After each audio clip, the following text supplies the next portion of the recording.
Hello, जय हिंद दोस्तों। स्वागत है आप सभी का यूनिक स्टडी अड्डा पर। तो Uttar Pradesh police head operator, assistant operator या रेडियो वर्कशॉप, इनमें से किसी भी एग्जाम की यदि आप तैयारी कर रहे हैं तो आपके लिए आज की ये क्लास मोस्ट इम्पॉर्टेंट होने वाली है। आज से हम आपके लिए फिजिक्स, जो जीके जीएस में फिजिक्स वाला पॉइंट दिया गया है, उसके बारे में आज से हम लोग क्लासेस शुरू कर रहे हैं, वो भी एकदम बेसिक से। कॉन्सेप्ट प्लस थ्योरी हमारे क्लास का कॉन्सेप्ट होगा। कॉन्सेप्ट और थ्योरी आपको बताना है।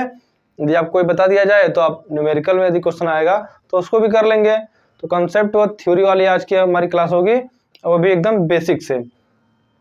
बेसिक से जितना आपके सिलेबस में दिया गया है उन सभी चैप्टर को हम लोग क्लियर करते हुए चलेंगे। तो देखिए, आज का हमारा टॉपिक है मापन एवं मात्रक। मापन एवं मात्रक, इसके बारे में आज की क्लास में हम लोग चर्चा करेंगे कि क्या होता है। तो देखिए, मापन एवं मात्रक को जानने से पहले हम लोग जान लेते हैं कि भौतिक राशियां कुछ होती हैं। उन भौतिक राशि किसे कहते हैं? तो देखिए, भौतिक राशि जिन्हें संख्या के रूप में व्यक्त किया जा सके उन्हें हम लोग भौतिक राशि कहते हैं। जिसे हम लोग संख्या के रूप में व्यक्त कर सके उसे भौतिक राशि कहते हैं। लिखना चाहे तो लिख ले, भौतिक राशि।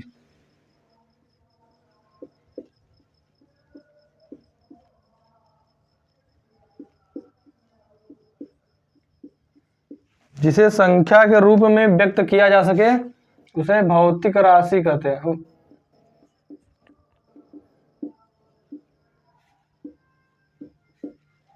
संख्या के रूप में व्यक्त किया जा सके, व्यक्त किया जा सके,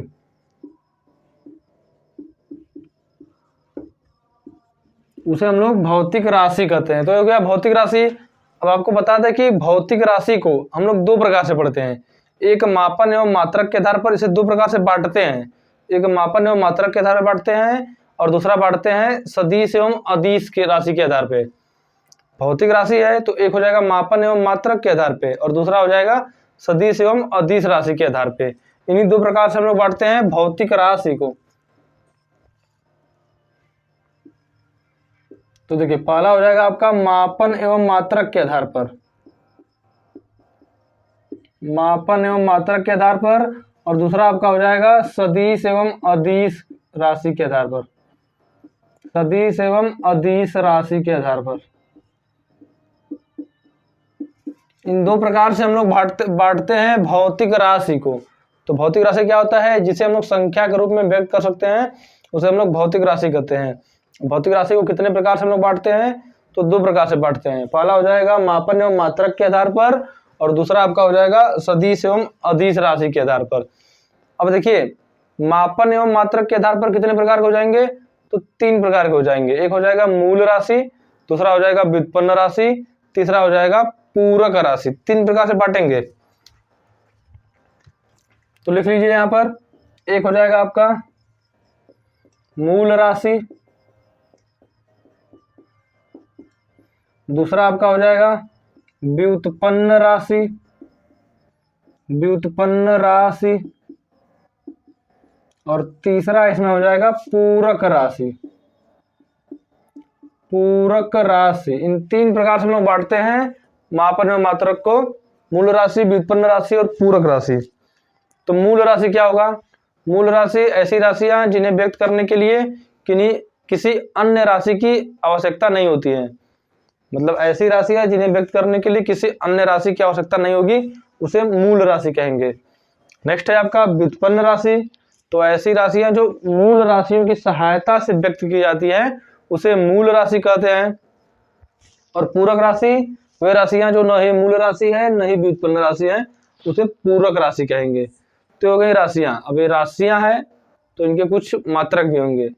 तो मूल राशि के मूल मात्रक होंगे, व्युत्पन्न राशि के व्युत्पन्न मात्रक होंगे। तो मूल मात्रक किसे कहेंगे? तो मूल मात्रक की बात करें तो वे मात्रक जो किसी अन्य की सहायता से नहीं व्यक्त किए जाते हैं, यानी अपने आप में स्वतंत्र होते हैं, उन्हें मूल मात्रक कहते हैं। व्युत्पन्न मात्रक की बात करें तो वे मात्रक जो मूल मात्रक की सहायता से व्यक्त किए जाते हैं उन्हें व्युत्पन्न मात्रक कहते हैं।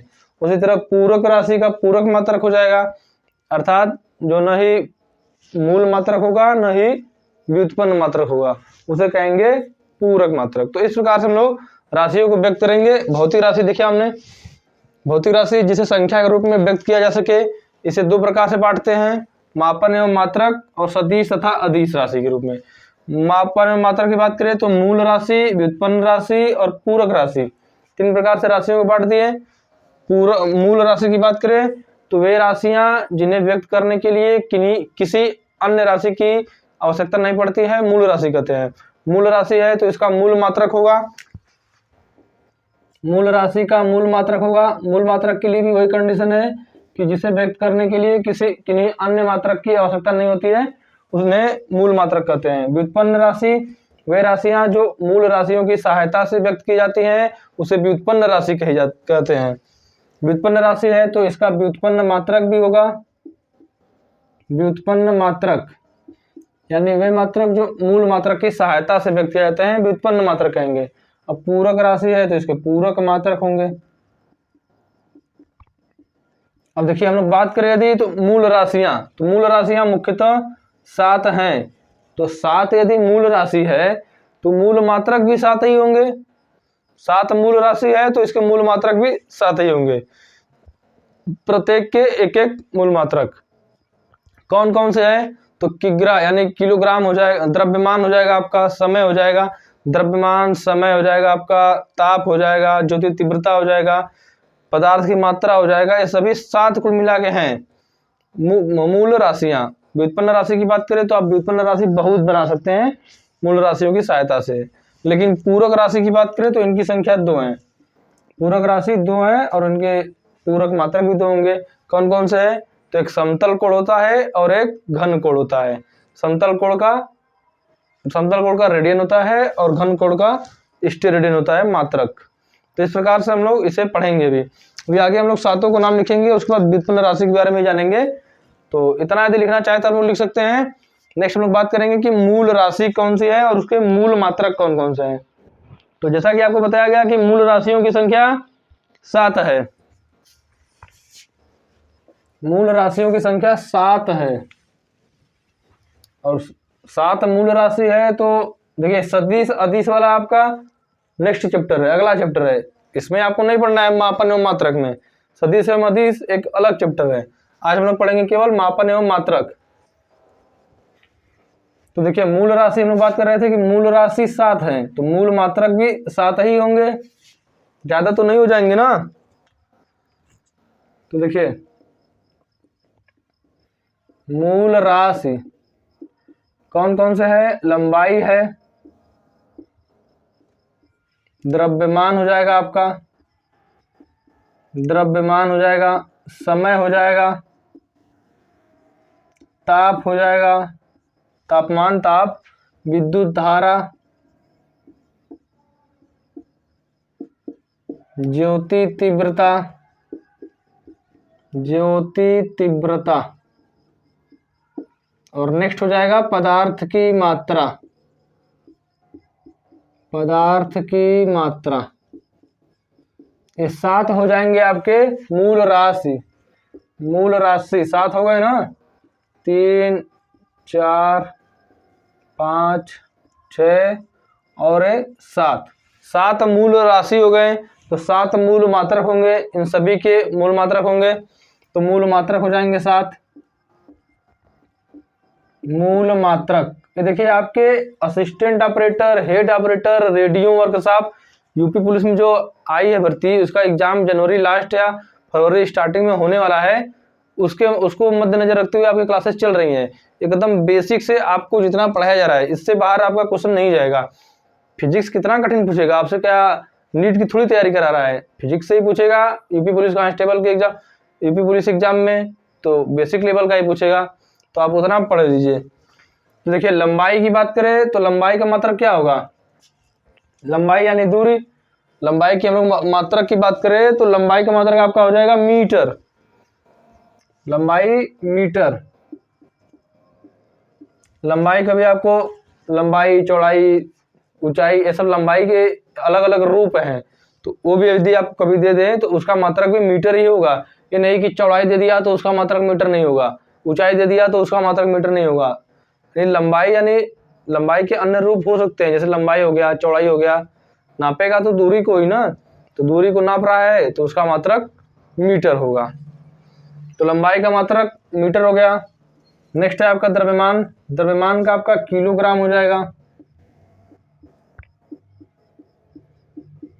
द्रव्यमान किलोग्राम। समय का सेकंड हो जाएगा। समय की हम लोग बात करें तो इसका मात्रक हो जाएगा सेकंड। सेकंड हो जाएगा समय का मात्रक। तापमान का हो जाएगा आपका ताप। इसका क्या होता है, सेल्सियस होता है, केल्विन होता है, कई मात्रक है तो सेल्सियस आप लोग याद रख लीजिए। नेक्स्ट है आपका विद्युत धारा। तो विद्युत धारा का एम्पियर हो जाएगा। ये इसके मात्रक है, मूल मात्रक, मूल राशियों के मूल मात्रक। नेक्स्ट है ज्योति तीव्रता। ज्योति तीव्रता का कैंडेला। ज्योति तीव्रता का कैंडेला। और पदार्थ की मात्रा का मात्रक मोल हो जाएगा। मोल हो जाएगा पदार्थ की मात्रा का मात्रक। तो ये मूल राशियों के मूल मात्रक हो गए। 7 मूल राशियां हैं, इनके 7 मूल मात्रक हैं। यहाँ से आपके परीक्षा में बहुत बार क्वेश्चन पूछा जाता है, तो ये आपके लिए मोस्ट इंपॉर्टेंट है, इसको याद रख लीजिए। इसके बाद यही पर हम लोग बात कर लेते हैं, मूल राशियां हो गई। इसके बाद बात करते हैं व्युत्पन्न राशियां की। तो देखिए व्युत्पन्न राशियां की हम लोग यदि बात करें तो व्युत्पन्न राशि का मात्रक व्युत्पन्न मात्रक हो जाएगा। व्युत्पन्न मात्रक वे मात्रक जो मूल मात्रकों की सहायता से व्यक्त किए जाते हैं उन्हें व्युत्पन्न मात्रक कहेंगे। कैसे, अब देखिए जैसे चाल होता है, तो चाल के यदि आपको सूत्र पता हो तो चाल बराबर दूरी बटा समय होता है। दूरी बटा समय। अब चाल एक राशि है, चाल एक राशि है, इस राशि का मात्रक व्यक्त करने के लिए हमें मूल मात्रक, देखिए दूरी का क्या हो जाएगा, दूरी का मीटर, वही लंबाई, तो दूरी का मीटर हो जाएगा। और समय, देखिए समय का यहाँ पर सेकंड है, तो समय का सेकंड, यानी मीटर प्रति सेकंड।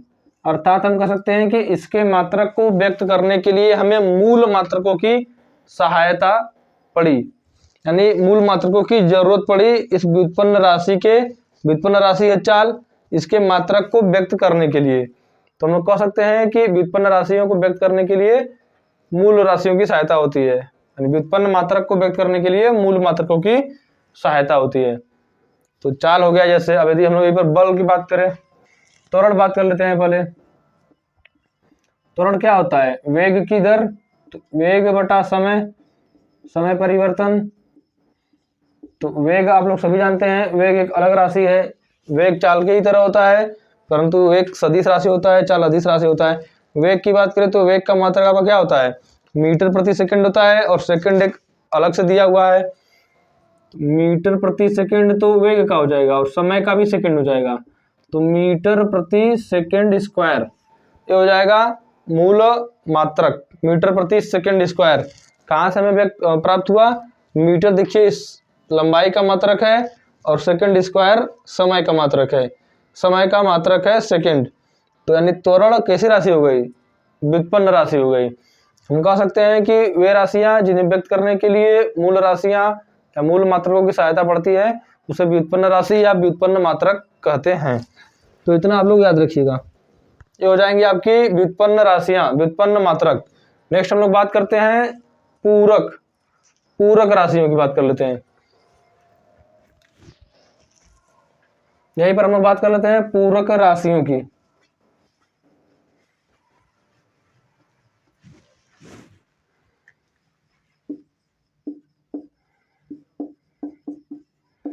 तो देखिए दो ही हैं केवल, एक है समतल,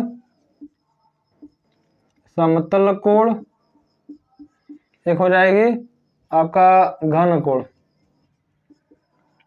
घन कोण। तो समतल कोण की बात करें तो इसका मात्रक हो जाएगा रेडियन, रेडियन इसका मात्रक हो जाएगा। और घन कोण की बात करें तो स्टेरेडियन इसका मात्रक हो जाएगा, स्टेरेडियन इसका मात्रक हो जाएगा। तो इन दोनों को आप लोगों को याद रखना है। ये हो गई आपकी मूल राशि, व्युत्पन्न राशि और पूरक राशि। इन 3 प्रकार की राशियों के बारे में हमने पढ़ लिया। उम्मीद है आप सभी को यह समझ में आ गया होगा। समझ में आ गया है तो बहुत अच्छी बात है, वीडियो को लाइक और शेयर भी करें। तब नेक्स्ट देखिए हम लोग बात करेंगे कुछ अन्य राशियां है जिसे आपसे कभी पूछता है कि 1 मीटर में कितना सेंटीमीटर, कितना एंगस्ट्राम होता है, कितना किलोमीटर होता है, इन चीज़ों को पूछता है आपको, तो उन सभी के बारे में बात करेंगे हम लोग कि 1 एंगस्ट्राम में कितना मीटर हो जाएगा, 1 माइक्रोन में कितना मीटर हो जाएगा। नेक्स्ट हमारा वही टॉपिक है, यहाँ से भी आपके परीक्षा में क्वेश्चन पूछा जाता है। इसको यदि आप लोग लिखना चाहे तो लिख लीजिए वीडियो पीछे करके। नेक्स्ट देखिए, हम लोग बात कर लेते हैं कि 1 एंगस्ट्राम बराबर कितना हो जाएगा। तो शुरू करते हैं हम लोग। सबसे पहले बात करेंगे डेसी सेंटी मिलीमीटर, मिमी, डेसी सेंटी मिलीमीटर। उसके बाद आपका माइक्रोमीटर, नैनोमीटर। उसके बाद आपका पिकोमीटर हो जाएगा, नैनोमीटर, पिकोमीटर हो गया आपका। उसके बाद नेक्स्ट आपका हो जाएगा इसमें फेमटो और उसके बाद एटो। यदि आप लोग इतना कर लेते हैं तो समझिए आपका इससे बाहर कोई क्वेश्चन नहीं जाएगा। फेमटो और एटो,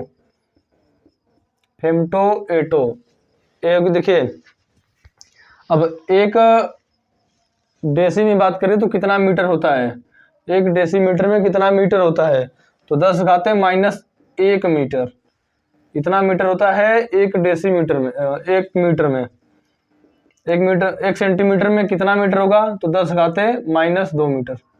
1 सेंटीमीटर में 10⁻⁻2 मीटर और 1 डेसीमीटर में 10⁻⁻1 मीटर। ठीक है। अब बात करें 1 मिलीमीटर के में तो 10⁻⁻3 मीटर। 1 माइक्रोमीटर या 1 माइक्रोन भी कभी बोल देगा तो 10⁻⁻6 metre. 1 nanometre, nano 10⁻⁻9, pico 10⁻⁻12, 10⁻⁻12 pico में हो जाएगा।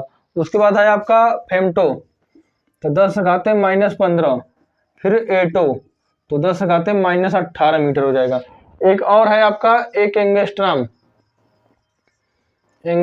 बराबर होता है 10⁻10 मीटर। ये भी आपके लिए इंपॉर्टेंट है, इससे भी आपका क्वेश्चन पूछता है कि 1 एंगस्ट्राम बराबर कितना मीटर हो जाएगा, तो 10⁻10 मीटर हो जाएगा 1 एंगस्ट्राम में। नेक्स्ट में बात करेंगे Deka hecto kilo, Deka hecto kilo mega, Deka hecto kilo mega. और बात करें तो गीगा टेरा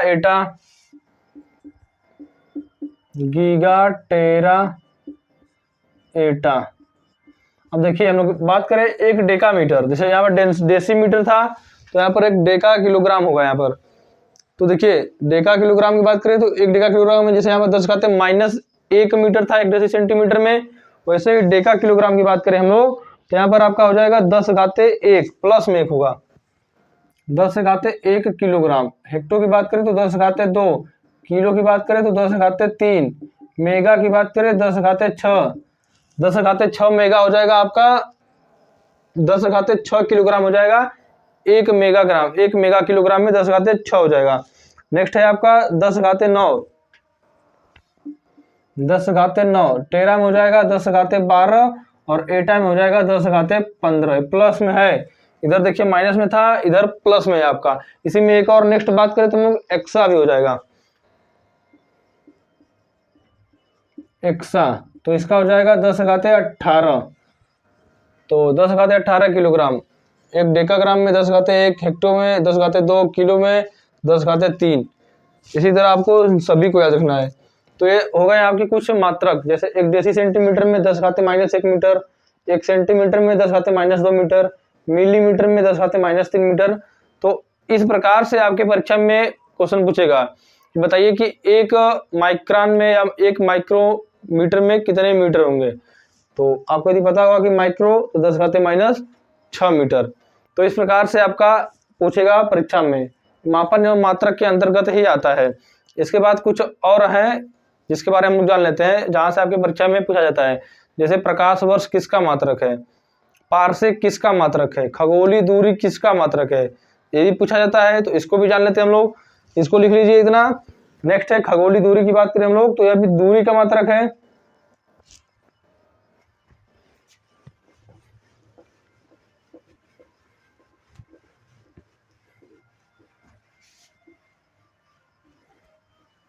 दूरी की सबसे बड़ी मात्रक की बात करें तो दूरी का सबसे बड़ा मात्रक कौन सा होता है? पारसेक होता है, पारसेक। नेक्स्ट है आपका खगोलीय दूरी। खगोलीय दूरी का मतलब क्या है? खगोलीय दूरी यानी कि सूर्य, चंद्रमा, ग्रहों, उपग्रहों के बीच की जो दूरियां मापी जाती है जिनकी सहायता से, उन्हें खगोलीय दूरी कहते हैं, या जिनके अंतर्गत उन्हें व्यक्त किया जाता है। जैसे सूर्य और पृथ्वी के बीच की दूरी खगोलीय दूरी कहते हैं। एस्ट्रोनॉमिकल यूनिट बोला जाता है उसे। क्या बोला जाता है आपका? Astronomical unit. तो देखिए खगोलीय दूरी की हम लोग बात करें यदि, तो 3 प्रकार के होते हैं। 1.5 × 10⁻11 मीटर। एक खगोलीय दूरी बराबर 1.5 × 10⁻11 मीटर। खगोलीय दूरी आपका 3 प्रकार का होता है, 3 प्रकार से मापा जाता है खगोलीय दूरी। एक हो जाएगा खगोलीय दूरी में ही हो जाएगा खगोलीय मात्रक, एस्ट्रोनॉमिकल यूनिट हो जाएगा आपका। इसमें कितना होता है? एक खगोलीय यूनिट बराबर 1.5 × 10⁻11 मीटर। नेक्स्ट है आपका पारसेक, प्रकाश वर्ष। तो एक प्रकाश वर्ष बराबर हम लोग यदि बात करें, प्रकाश वर्ष बराबर होता है आपका 9.26 × 10⁻15 मीटर। इतना होता है एक प्रकाश वर्ष बराबर। नेक्स्ट है आपका पारसेक, जो कि दूरी का सबसे बड़ा मात्रक है। दूरी का सबसे बड़ा मात्रक है पारसेक। एक पारसेक बराबर बात करें तो 3.08 × 10⁻16 मीटर। दूरी का सबसे बड़ा मात्रक। यहाँ से सीधे क्वेश्चन पूछेगा कि दूरी का सबसे बड़ा मात्रक कौन सा है, तो पारसेक है। पारसेक दूरी का सबसे बड़ा मात्रक है। ये आपके लिए मोस्ट इंपॉर्टेंट है। यहाँ से आपके परीक्षा में सीधे क्वेश्चन पूछेगा। इसी में और मात्रक में पूछा जाता है, जैसे आवृत्ति का मात्रक क्या होगा, तो हर्ट्ज हो जाएगा। हर्ट्ज होता है ना आवृत्ति का मात्रक, तो हर्ट्ज हो जाएगा। ध्वनि की तीव्रता का मात्रक क्या हो जाएगा, तो डेसिबल हो जाएगा। इस प्रकार से आपको बहुत सारे मात्रक याद करने होंगे। जैसे बल का मात्रक न्यूटन हो जाएगा। तो इन सभी को आपको याद करना होगा। यदि इसको हम लोग नेक्स्ट क्लास में देख लेंगे। आज का यह क्लास मापन एवं मात्रक का जितना हमने पढ़ लिया, लगभग 90% आपका क्लियर है। और कुछ मात्रक रह जा रहे हैं, कुछ महत्वपूर्ण राशियों के, तो उसको हम लोग नेक्स्ट क्लास में देख लेंगे। तो मापन एवं मात्रक का आपका 90% क्लियर हो गया। तो उम्मीद है आप सभी को आज का क्लास पसंद आया होगा। पसंद आया है तो वीडियो को लाइक और शेयर जरूर करें। जय हिंद।